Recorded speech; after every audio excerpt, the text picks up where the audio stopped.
ақш доллары қымбаттап барады. Соған орай зейнеткерлер зейнетақы мен жәрдемақы индекстелеме деген үміттері де жоқ емес. Мәжіліс алдында еңбек және халықты әлеуметтік қорғау министрі доллардың теңгеге шаққандағы нығаюы аясында әлеуметтік төлемдерді индексациялауға болатынын айтты. Сонымен ол қанша болуы мүмкін? Министр Светлана Жақыпова тағы не деді? Тақырып қызықтырса, видеоны қарап шығыңыз. Достар, арнамызға жазылып, лайк басып, пікір қалдыруды ұмытпаңыздар.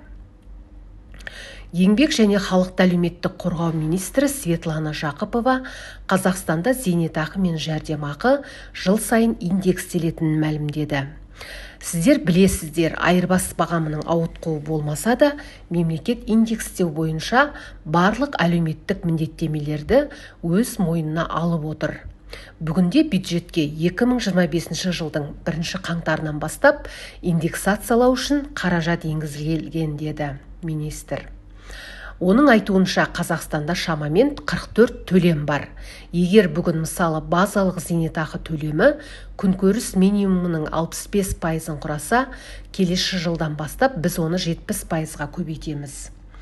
Егер бүгін ол өмір сүру минимумының 100%-ын құраса, біз оны 110%-ға өзгертеміз. Яғни бұлар ұзақ мерзімді перспективада қарастырылады деп түсіндірді министр.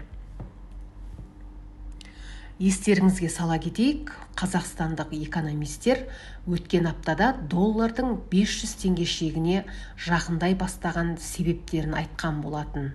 Алайда 11 қазанда америкалық валюта 4 теңгеден астам арзандады. Доллардың орташа сараланған бағамы соңғы саудадан бері 4,37 теңгеге төмендеп, 487,37 теңгені құрады. Дәл осы күні 11 қазанда Қазақстанның ұлттық банкі базалық мөлшерлеме бойынша кезекті шешімін жариялады. Ол қайтадан жылдық 14,25% деңгейінде сақталды. Ұлттық банктің базалық мөлшерлеме туралы брифингте басқарма басшысы доллар теңге арақатынасы туралы айтты. Оның айтуынша ұлттық банк айырбас сомасы 500 теңге немесе одан жоғары болады деп күтпейді. Алайда ұлттық банк төрағасы валюта бағамына қатысты ешқандай уәде бере алмайтынын атап өтті. Қазақстандықтарға долларды жинақ құралы ретінде қарастырмауға кеңес берді.